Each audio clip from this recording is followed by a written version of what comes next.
It's the longest continuous run street race in the world, and a street race named for its desire, because everybody wants to win this one. As the green flag waves, we're about to go racing at Macau. Out go the lights, away we go. Good start from the leaders. All the top four got a good start. And in fact, Joel Eriksson got the best of the starts, and he's already alongside Callum Ilott, in fact, not ahead, if I'm not mistaken.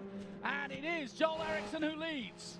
But briefly as they go down towards Mandarin, everybody jostling for position. Through Mandarin they go. Hopefully and luckily a clean start here at Macau. But watch them fly as they head down towards Lisboa for the first time. Joel Eriksson leads the race. Ilott in second place. Sete Camera in third, Habsburg up to fourth place, just barely. So close off the line. Everybody got a pretty equal start off the line, didn't they? One of the most amazing starts I've seen. You really couldn't pick anyone as being the best of the starters from the second, third, fourth and fifth rows as they went back. But fortunately, they've all got through the first couple of corners without a muddle. That's good news. Sergio Sete Camera getting off the line very well in third place as well. Great start from Joel Eriksson, just what he needed as we go on board now with Lando Norris. And this is the tricky hill section. Down hill and dale, down Palio, hill towards police. Many a crash. Mick Schumacher crashed there yesterday. Sete Camera with a brilliant start. There's the number one. That is Lando Norris. I think the best of the starts from the further back rows was certainly for Ferdinand Habsburg, getting himself right the way up the order. Up there in fourth place now. It's a tight start. Nobody's got a real advantage. Joel Eriksson just did a great job off the start to make it up the inside, and really all four, I watched all four of the top four get off the line well. But Callum Ilott, once he lost position and found himself on the outside, really couldn't do much against Joel to stop him, and quite wisely so. There's no need to be a hero on the first few corners, and Callum knows that. He's got a clear head. He's got plenty of time to sort things out. A 15-lap Grand Prix here.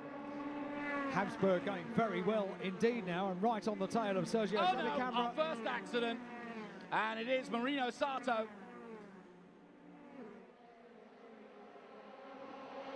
Who I'm trying to work out whether that's going to stop proceedings and just how precarious a position he's in where he's stopped. But here we go. Here comes Callum Ilott up the outside. Yellow flags being waved. Ilott doesn't get past. And yellow flags all round now as everything calms and slows down. Yep, full course yellow to recover the number 17 stricken Sato car. Yes, that's not going anywhere. And actually, that's at the bottom of the hill. It was Marino Sato. And yeah, looks as though he made it. Well, you can see the flatbed truck coming straight out, and luckily that there is one of the numerous outlets. The marshalling here is second to none. I marvel every year at how they do it. It is so impressive. And once again, it won't be long before they clear. But it does give us a chance, and I'm sure it does give the engineers and the drivers a chance to take a deep breath, to take a think, to have a look at the board. Let's tell you who moved forward. Joel Eriksson, who of course leads the race. He went one place forward to get ahead of Callum Ilott. Sergio Sete Camera stays third from his third start. Ferdinand Habsburg moved forward, so did Lando Norris by one place. Daniel Tickton moved up the board only just to 7th place. Ralph Aaron moved up to 11th place. Who else moved forward? How about this? Ha! From 20th to 14th, Mick Schumacher. Yeah, he has been incredibly impressive here at Macau this year. And the result of the race yesterday, as you said earlier on, Johnny, really the story wasn't told of what he had done the previous 2 days. Not really. We didn't have a chance, did we? He to me has been the surprise, and not because of his last name. And I only say that because his uncle won this race and his father won this race, and therefore expectation is bound to be there, as it is with PK. But you can't make a name fast. You have to do it yourself, and Mick is doing the job, and he's so inexperienced compared to the rest of the field, but he really has equipped himself so well. It was the bottom. That's where I was wondering where it was. Yeah. It is the bottom, actually, of the exit of Melco. It's a strange place to have a crash, to be honest, but he's obviously hit the wall, and that is literally as they come down before Fisherman's Bend, and it won't be long before they've cleaned that out of the way. Here's another look at the start, and you can see Eilert just had a little bit of a moment there, but Joel Eriksson really got the start. Eriksson was already alongside him and past him, in fact. Habsburg went to the outside at Mandarin as we look back from one of the Theodore cars. Very clean start indeed. And Joel Eriksson just held off Eilert, and Seti Camera had a look to the outside, then jigged back to the inside to defend his position. That's where Habsburg got fourth place. Yeah. That was brave. Yeah. Kept it on the outside at San Francisco. And so now we are back to reality, as it were. That was a replay of the start, and we crossed the line. And of course, we're still racing effectively. This is the second lap now, sorry, the third lap now of the 15. And the key here is, well, it's twofold. One is to maintain the car. Two is to get a restart better than anybody else, especially if you're leading. David Kennedy, right in the middle of the picture there, has been part of the Theodore racing setup for many, many years. And in fact, Teddy Yip Jr. is also one of the team managers here, and we'll explain about the history of this fabled race team that is based here in Macau, the only ever international race team to be based here. And Teddy Yip Sr. was an integral part of making Macau what it is today. And we are green already, and we're off racing again. I don't know, a problem for the leader, and the leader is out. Joel Eriksson, the man who almost won the European Championship, has ended his year pretty much, and so too has Callum Eilert.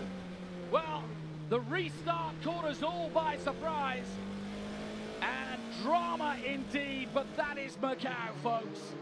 Just when everything's going your way, it can all come to nothing in the city of dreams. And now, out of nowhere, Sergio Sete Camera, the man who's probably had more accidents than anybody here this weekend, is leading the Grand Prix. Third on the podium last year in the 63rd Macau Grand Prix, and Sergio Sete Camera has an advantage as well. He's got a good gap. Oh dear, oh dear. Now, who could have predicted this? Bitter, bitter disappointment, and it's just sinking in. Maximilian Gunter is in second place after that restart. So yellow flags wave, he's going backwards. Drama indeed. Once again, Macau has played its part. Here's what happened. Down into Lisboa, he just missed his braking point. Look, he's locked up. He can't turn the car, and he just can't get round. And by then, it's just too late. Ferdinand Habsburg was very, very lucky not to collect the back of the car as well. That could have been a much bigger accident than it ended up being, just the retirement. So we go back to safety. And out of all of this craziness, Maximilian Gunter has put himself in a position for a chance to lead this race, and Ferdinand Habsburg is very much there. And look what it means as well. Lando Norris up into fourth position. Yes, and Daniel Ticktum not that far away either. Yeah, in fifth place in the Red Bull car. I'd like to see the restart again. Yes.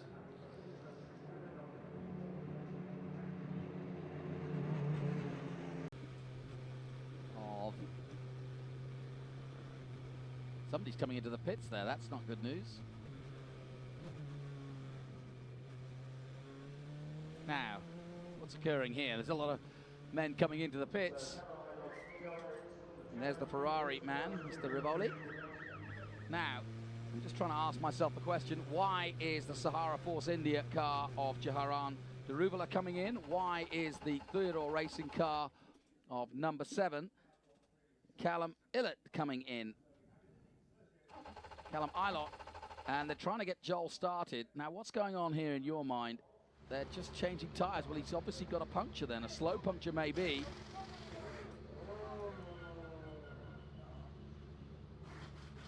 I think there's something more than that. Well, you certainly don't make a pit stop in the Macau Grand Prix for any reason unless you've got a problem. And obviously he was out of contention, obviously, because he too was involved in that incident with Joel Eriksson and the two men who were without doubt favourites for this race. And I always find Macau so cruel in so many ways. We built up Callum and Joel quite rightly. For good reason. For good reason. But it's not going to be their day by the looks of things. Life goes on, as they say. But what a shame for both of them, who had put on a great display in the qualification race. But now let's concentrate on the men who are in the game, this wacky game of roulette, gambling capital of the world. Lando Norris now in 4th position, and his sights will be set on the man in front of him, Ferdinand Habsburg. And Habsburg's definitely one of these men who understands the history. It would be an incredible story for Sergio Sette Camera. Well, here's a look. There's the yellow, there's the green. And that's the shot we saw, because it was a confused look on the Motor Park team, as it was. I mean, you saw it like we saw it, and it caught the drivers, it caught all of us by surprise, because you can see that there was yellow and then there was green, and there might be some words to be said after that, because that was a very, very quick and odd restart, because it was peculiar. Well, because we were on the same straight, and within 200 yards, we've gone from yellow to green. So how? I mean, it was a peculiar restart for sure, and it's bitten. Yeah, so it was a 4-course yellow start. So it's a very strange. But the story for Sergio Sette Camera, who returns here to Macau once again, and competing in Formula 2 this year, so not one of the Formula 3 regulars around the world. What's going on here? And another crash. It looks like one of the B-Max boys. And that's the top 3 threading their way around, and under a full course yellow, that's a somewhat puzzling scene. Yeah, I mean, there's nothing wrong with the procedure, just so we're clear. There's nothing wrong with how they did it. It was just, it was a shock to everybody that it was going to be ready to go, I think. That was the main thought. Now the safety car is out. That because of the stricken car. And at Melco, because that will need some help getting out of the way. And wow, this is great. Fantastic stuff. Sergio Sette Camera then.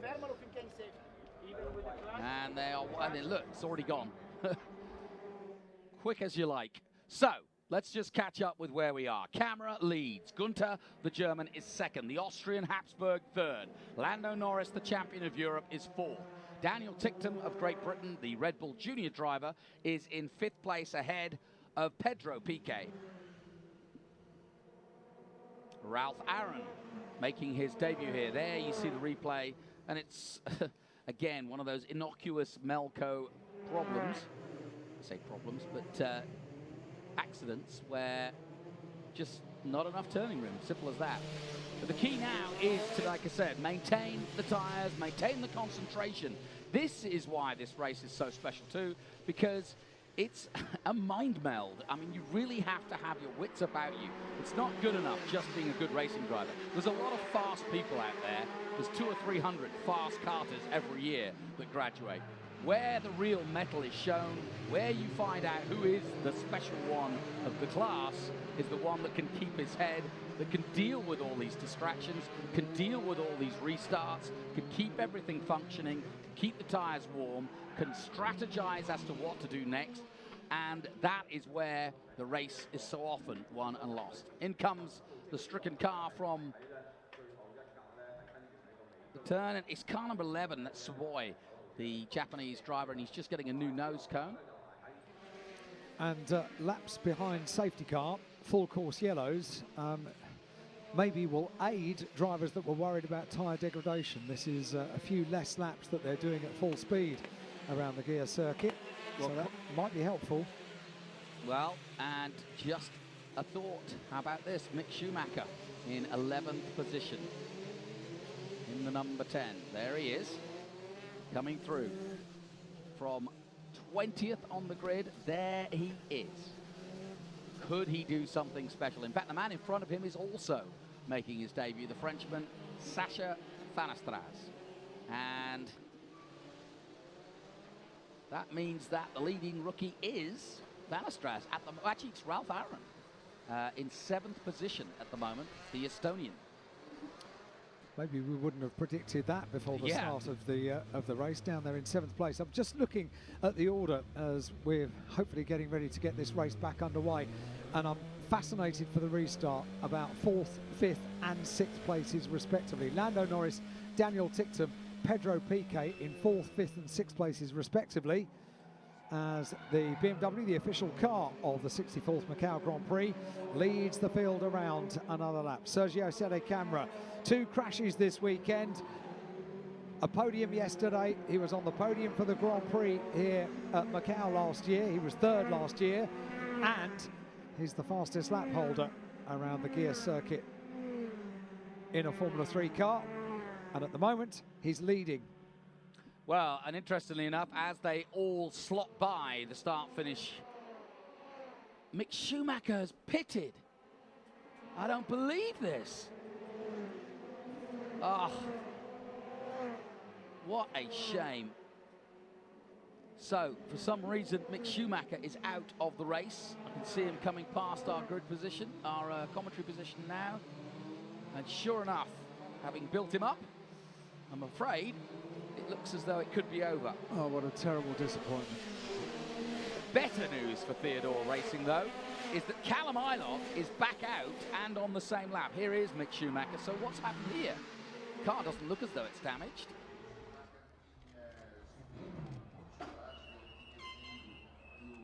Well, this is one of the top teams, Prima, in the world, along with Theodore, who are without doubt the specialists here at Macau. So if anybody's going to fix it, it'll be them. And René Rosin, the team manager, and Mick's confused. I think there might be something mechanically wrong on the electronics or something, because it doesn't look, certainly doesn't look as though it's a physical problem to the car. It looks as though something has gone awry, and they're trying to reset it, they're trying to get it going again, but either way, unless they get it going within the next 40 or 50 seconds, he's going to be a lap down. Safety car in this lap. We'll be racing again in just a few moments. And that is game over. But I have to say, I am quietly applauding young Mick Schumacher, whose name and face I think you will see around the world of racing. He has proved himself and equipped himself quite brilliantly this weekend. Really sad to see him not in the hunt, having got up from 20th to 10th. So, in terms of our rookies, watch out for Ralph Aaron in 7th position. Also for Fanastras in 10th. And Devlin Di Francesco goes from the back of the grid to 13th. He's having a great race, isn't he? Now, Sete Camera, one of the most experienced drivers out there, will hold the field back. They've got... almost said Ralph then. They've got Mick back in the car. Yeah. And let's see if he can get back out on track. He's got a little bit of time to not lose a lap, but Camera holding them very tightly together and not accelerating till he's good and ready, because that is his wont and that is his ability, and away he goes. Accelerating away down the back straight, and the green flag waves in front of him. So we are racing again at Macau. And away goes the number 19. And the Brazilian, who still holds the lap record here from 2015, crosses the line ahead of the German Gunther and the Austrian Habsburg, then Lando Norris. Now can Ticktum make a battle also between Piquet, Aaron and Zhao? Here comes Gunter. Defensive driving from camera. Good work. Habsburg stays in position. Everybody sorting themselves out in another classic Macau Grand Prix. Lando Norris has responded to Daniel Ticktum, and by doing so, he's closed right up on the back of third place Ferdinand Habsburg onto the second element of the Macau gear circuit. Well, they're glued together, the top four, aren't they? Look at this. Wonderful shots from Globecam. Fantastic onboards. Oh, Lando gets a little oversteer as he gives a wave to Teddy Yip and almost waved himself goodbye, but he's still out there and he's pushing as hard as you like. Wonderful shots. Down the hill he comes. And still no joy for Schumacher. Moorish Hill down towards Donna Maria then. A lead now with camera. He's taken half a second out of the rest of the field already. Down through the very dirty part of the circuit where we've had several crashes today. Luckily it's offline, but it can still be greasy when you get to Melco with that dirt on the tyres, and they've got to be careful because it's easy, especially under acceleration out of Melco, to get too quick out of there. Now down onto the flat part and down towards Fisherman's. Camera, Gunter. We spoke to Maximilian Gunter yesterday, and he was quietly confident, wasn't he? Yes, he was, and I've got a feeling that that was totally valid to have quiet confidence about the Grand Prix today. At the moment, he's going very well there in second place. Sede Camera comes through and puts in a fastest lap. That then gets taken away from him by Maximilian Gunter, a 2:14.221, a 2:14.233 for Sede Camera. So the two of them are going away together. Habsburg with Lando Norris just behind. And Lando Norris trying to make an attempt to pass him as they go through Mandarin. He's got the run on him for sure. And Lando Norris is side by side with Habsburg. Habsburg tries to come back, and he does come back. Nicely done by the Austrian. And down to the last corner. And that was brilliantly played by Ferdinand Habsburg. He was the man that caused Mick Schumacher to go wide yesterday, and so you don't mess with Habsburg down towards Lisboa, but Lando's tucked in right underneath them again as they head towards hospital. And he has to think about it, doesn't he? Up the inside, but surely not Lando. Then again, he's as courageous as you like, and they've raced each other around the world of these two. And Maximilian Gunter was looking fairly pacey going into Lisboa as well, right on the back of Sergio Sede Camera, who continues to lead. Sede Camera it is, Gunter, Habsburg, Norris, Ticktum and Aaron, the top six. Well, they really are up to full speed now, and I think the times will drop down dramatically as the laps continue to fall.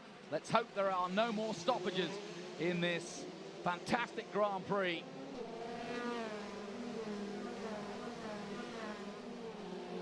Into Donna Maria.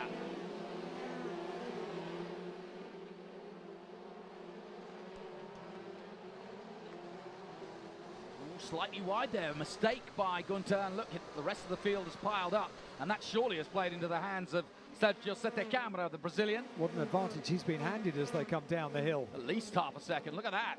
And in fact, it's given Habsburg a chance to maybe go for the overtake. Habsburg doesn't need a second invitation, and Habsburg tucking himself right behind the German as they come to Arben. And now the gap, let's have a look at it. Camera crosses the line and does a 2:15.1, and that was a slower lap, incidentally. Interestingly, so conditions perhaps not as good as we think, because they're not going quicker. Here comes Lando, he's getting another run on Habsburg. Now how does Habsburg defend? He does defend through Mandarin. Lando's still all over him. Another chance now for Lando Norris. But it's full course yellow there. Just down into Lisboa. Now we're back to green. And that robs us of one of the tried and trusted overtaking parts on the circuit. So Sergio Sede Camera, 8 laps complete now. Maximilian Gunter in second place, Ferdinand Habsburg in third place, Lando Norris, Daniel Ticktum, Ralph Aaron, the top 6. and robbed of one overtaking points on the gear circuit here at Macau. So they watch on, and interestingly enough, did you notice who that was in the pits? Felix Rosenqvist, watching with the Theodore team, and I'm sure reminiscing on his 2 great victories here.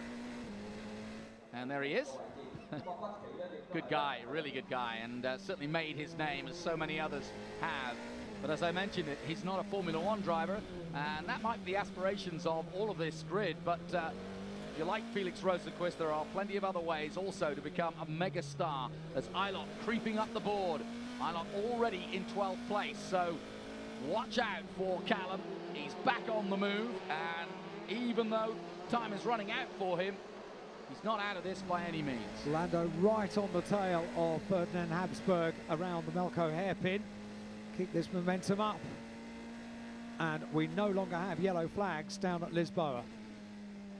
Well, that is good news, because I was about to say, where on earth do you try to overtake? Where can you do it? Yeah, because, I mean, there are a few places, but it really is the obvious overtake at Macau, and take that away from them, and it makes it a completely different race. So Lando will now line himself up for another dig, if you will, down through Reservoir. What a shot! Look at that, flat out, down towards Mandarin again.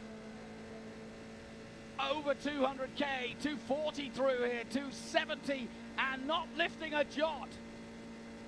Beautiful shots here, down past the Landmark Hotel and the Star World Hotel, and down towards Lisboa. Sete Camera still with the lead.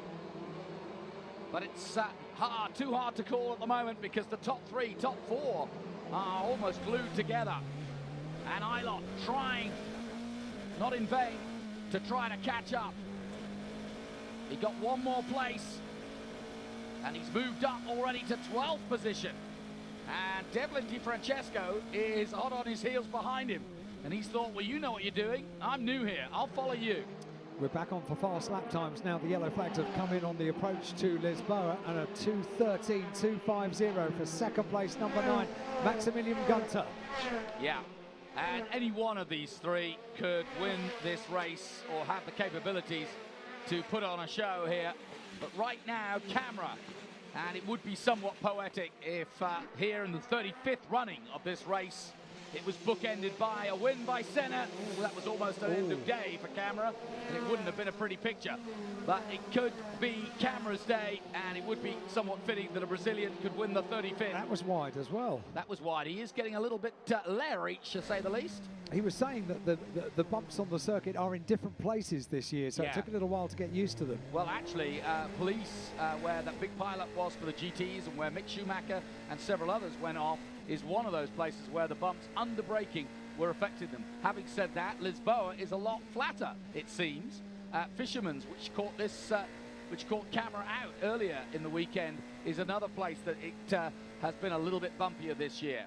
Here's the last corner, Arben. No real overtake possibility there, though I have seen it.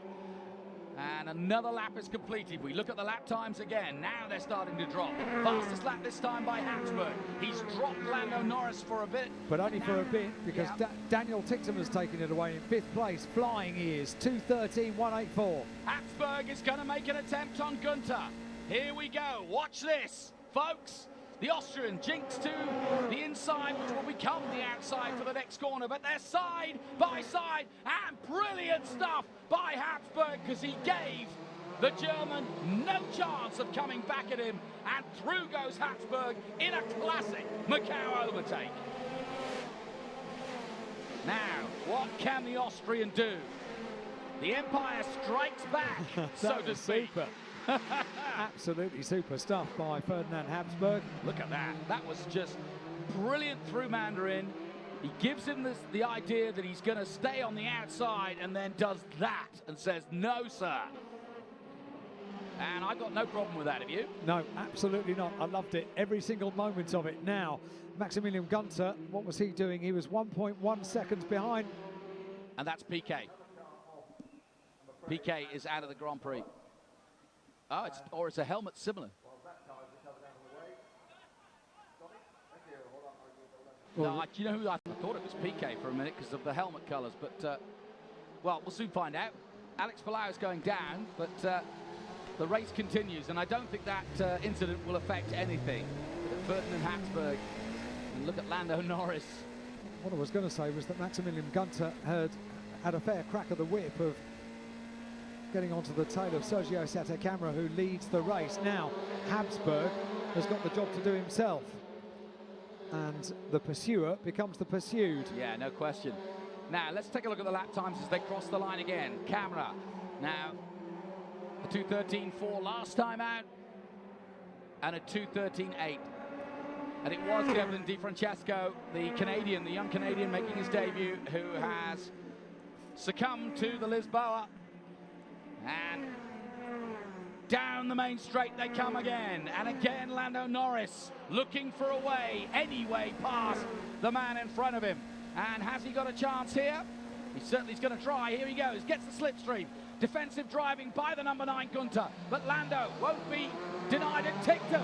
Ticktum's in on this. And Ticktum might try up the inside of Lando Norris. Can't quite do it.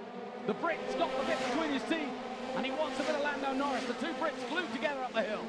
Very impressive that. Daniel Ticktum is still right there on the gearbox of Lando Norris. Well, let's not try and overtake here. Might be able to do it in touring cars. I'd rather you didn't in a Formula 3 car. Very, very close indeed. And I'll tell you what, folks, it does.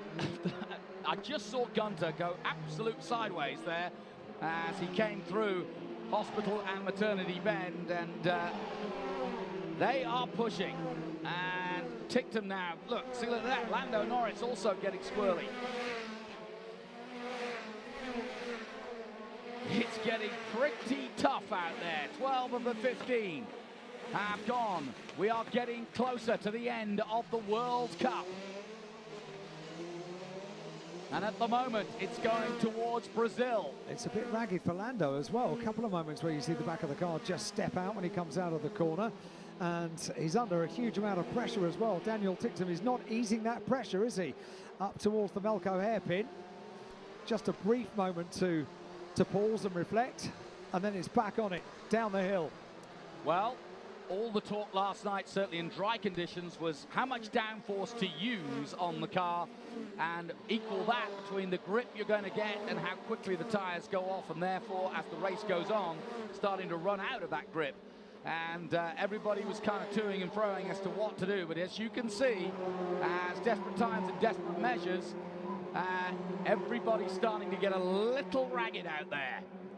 Because there are only 3 laps to go in the 64th Macau Grand Prix. Sergio Sette-Camera leads, Habsburg second, Gunter in third, Norris in fourth, Ticktum in fifth. And Ticktum about to go and try and attempt to get 4th place here. And there's nothing between them. Ralph Aaron still the top rookie. And look at them. Ticktum in the Red Bull car. He really does have wings. Watch this, folks. Here he comes. Wow, down to the inside, now to the outside. And now goes the number 1, Lando Norris, looking up the inside. Ticktum tries, can't do it. Lando Norris is trying also to get past the man in front of him. And wow, what a freight train we've got up San Francisco Hill. Lando Norris attacking and defending. At the same time, yes, he's got 4 eyes and 15 legs at the moment. Right on the tail of Maximilian Gunter, the final podium position in the Grand Prix. That's what's up for grabs here. And ironically, Ralph Aaron and Pedro Piquet, because of this fight in front of them, have caught up. And now we've got a 5-way battle for effectively 4th place. With 2.5 laps to go, this is absolutely fascinating. Sergio Sette-Camera leads. He leads by 1.7 seconds at the end of the last lap. But 3rd place on the podium is far from over. No, absolutely. What a great race. This always is here. The 64th running of the Macau Grand Prix is not disappointing. Gunter is at the moment in 3rd place, but look, you can see he's got the rest of them glued to the back of him. Now you really don't look in your mirrors, my friend. You'll scare yourself to death. Now you really do notice how the tyres may be going off at this stage. We've only got this lap and 2 more to go up towards the Melco hairpin. This the battle for 3rd place. Oh, and a touch. Yep, Gunter was hit from behind there from Norris. Just a little love tap to say, hey, I'm coming through. Was he watching the touring car races earlier on? He might have been. I don't think he had any choice, but now Lando tucking himself right up behind him as they go through Fisherman's. Look how tight Gunter takes that corner to try to give himself a chance to get away from Lando, but he can't, and this is as close as Lando's been. But look at Ticktum behind. Again, the three of them. And Lando's going to have eyes everywhere here, because Ticktum wants a bit of him, and Lando wants past Gunter, and I think that's the reason Lando's getting desperate. Not only is the race coming to an end, but he knows that if he's not able to get past Gunter, then Ticktum is going to attack him. And here it happens again.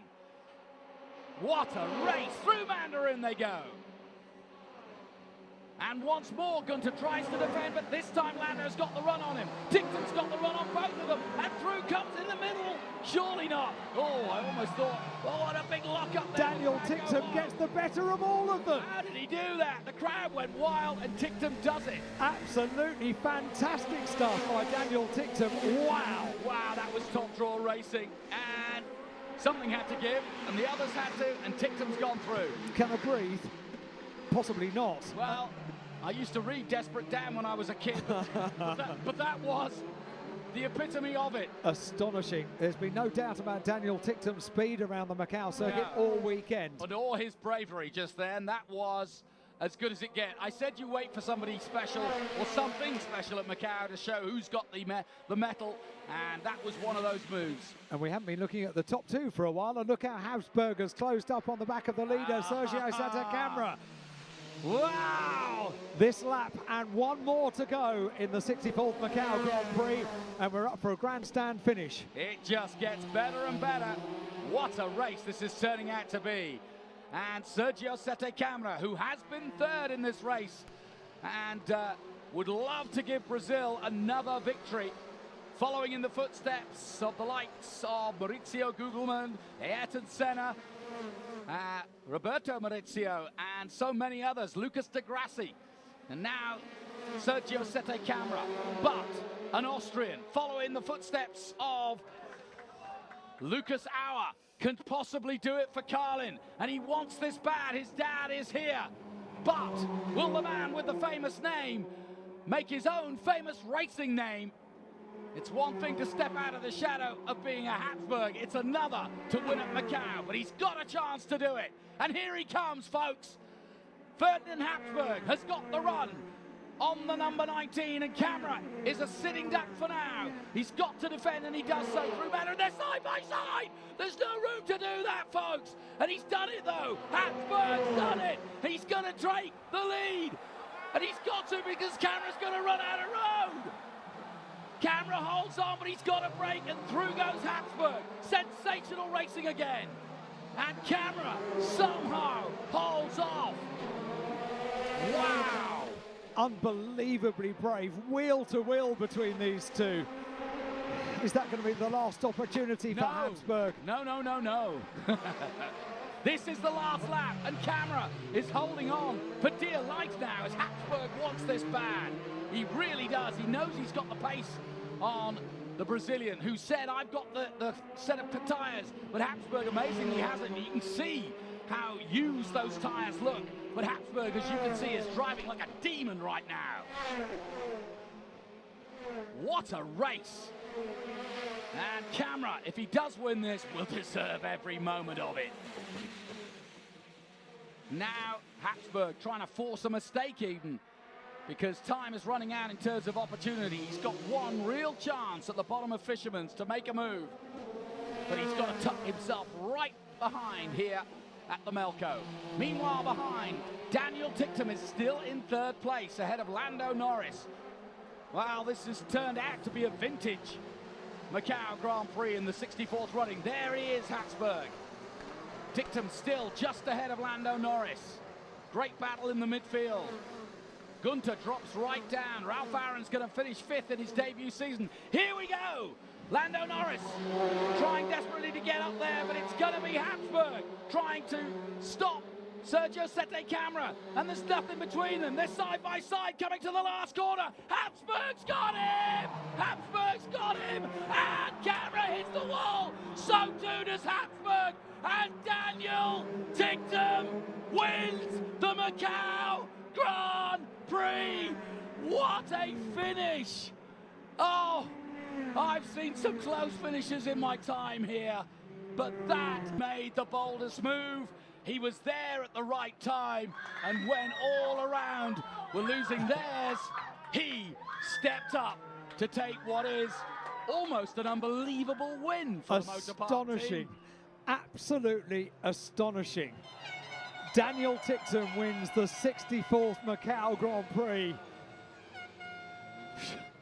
Here we go again. Habsburg has got the run on camera, and look at the speed that Habsburg has here. He's passed him at this point. Camera slots in behind, and the trouble is Habsburg has lost already. He was going to hit that wall way before camera. I did have a feeling that I've never seen anybody overtake that quickly there. And, you know, Habsburg's finished in fourth with 3 wheels. That was incredible. Yeah, still finished in fourth. Wow, I'm feeling a bit emotional. I think they are too. If you want emotion, go down there. That is absolutely incredible. And, well, that'll go in the history books, won't it? Daniel Ticktum said he had the fastest car, felt he had the fastest car. Oh, well, he was supreme. Day 1, day 2, absolutely superb he was. It was only the qualification race that didn't quite go according to, the qualifying that didn't quite go according to plan. But and here's something I'll tell you that I didn't tell you before the start of the race. Trevor Carlin is saying to Habsburg, hey, mate, and there's Dad. Well, the Habsburg Empire is secure, because that was... That was quite brilliant. He definitely had the force. There you go. That was top draw. A hug with Trevor Carlin. Well, and Trevor Carlin's seen it all and has had, I would argue, some of the best drivers in the world come through his ranks and through his team, and I think Habsburg has just come of his own. I remember meeting him for the first time in New Zealand about 3 years ago, and like I said, when you come with a royal name, you often wonder whether it's all because of that name that you're there. But today, Habsburg has proved beyond all doubt, taking on one of the world's top drivers, that he has what it takes and has the risk factor, as it were, to go all the way. That was sensational. And look what happened to Ticktum, just avoiding the bodywork. Avoiding the bodywork. And Ticktum couldn't believe it. Wow. So the celebrations continue. And the story I was going to tell you was, and in fact, the Habsburg logo is emblazoned on his back. That's part of the royal standard of Habsburg. Well, that was a royal drive for sure. But let me tell you something about Daniel Ticktum. On the side of that car is a tribute to one Barry Bland. And he asked me that if things went his way, would I mention that? And here I am, because Barry Bland was one of the men who helped make Formula 3 here over the years, if not was the leader in making it as good as it is today. And I think it's somewhat apt that Ticktum is carrying both his name and a tribute to Barry Bland, that he's won this Grand Prix. So I feel for Dan, and wow, what a way to win it, but what a way to celebrate it. That has been one of the most emotional roller coasters for the Macau Grand Prix. I had another bit of news as well, Johnny, which I kept for lap upon lap upon lap. Mick Schumacher got back out onto the circuit, put in the fastest lap of the race as well, a 2:12.651. You're kidding me. No, 2:12.651 for Mick Schumacher, finished up in 16th place, last of the finishers. I love it. What a great story. I would have put my hand up like I was in class, but there was too much going on. Well, Red Bull, some people ask how they picked their juniors. Well, I think that question's been answered. Max Verstappen, look out. Here comes the next one. Daniel Ticktum. And he isn't the most experienced driver out there either, is he? Far from it. And he's not done that much Formula 3 in his career. And it does rather reward Red Bull's faith that they've put in the young British driver. 2 Brits on the top 2 steps of the